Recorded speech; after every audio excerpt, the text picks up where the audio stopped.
As part of our climate and crisis reporting, tonight we look at those people whose jobs are now more dangerous and deadly as a result of the dramatically increased fire danger. We're, of course, talking about firefighters now facing more fires, more toxic smoke than ever. We also have new evidence of more poisons in the air that they breathe and even in the gear they wear.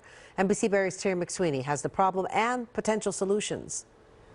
The 2018 Camp Fire, the deadliest and most destructive fire in California history. At its peak, 6,000 firefighters were deployed at the campfire. One of them led a 22-member crew. San Francisco Fire Department Battalion Chief Matt Alba. It was like a war zone. When the fight was over, Alba, on the board of the San Francisco Firefighters Cancer Prevention Foundation, and his crew were tested. The results showed increased levels of toxins, including heavy metals. I remember him saying how eerie it was. It was different in that way. Fast forward to today, and Alba is now recovering from brain cancer. Sometimes his wife Sarah works with him to communicate. No one can say for certain the toxic smoke he breathed at the campfire 3 years ago caused the cancer, but he has found circumstantial evidence. The neurosurgeon, when asked when did the tumor start growing, he put it at 3 years. It's long been documented that firefighters have higher rates of cancer than the general public. And scientists say that's likely to get worse. Researchers from Stanford University's Sean Parker Center for Allergy and Asthma Research are regularly testing San Francisco firefighters for toxins. Center Director Dr. Mary Prinicki says firefighters are bearing the brunt of climate change. We know that climate change is contributing to the increased number, duration, and intensity of wildfires, without a doubt. Wildfires are contributing more and more to our pollution,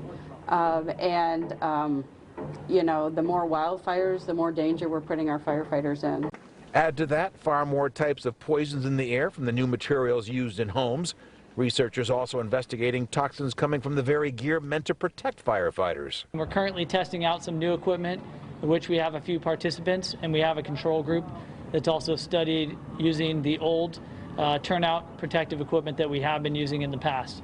Bay Area residents, of course, are also breathing smoke more often. Who could forget the smoke-caused orange hue we woke up to last summer? Dr. Pernicki has done research that may be instructive to all of us. We have published results of teenagers being exposed to wildfire smoke 60 miles away and have found changes in their inflammatory markers.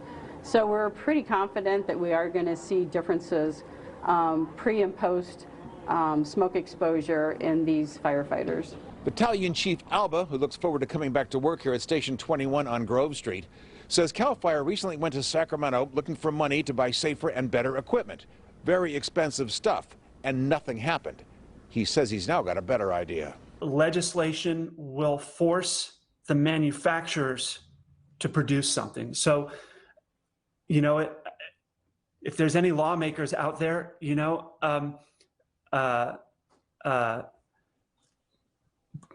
Here's your next project. yeah, here's your next project.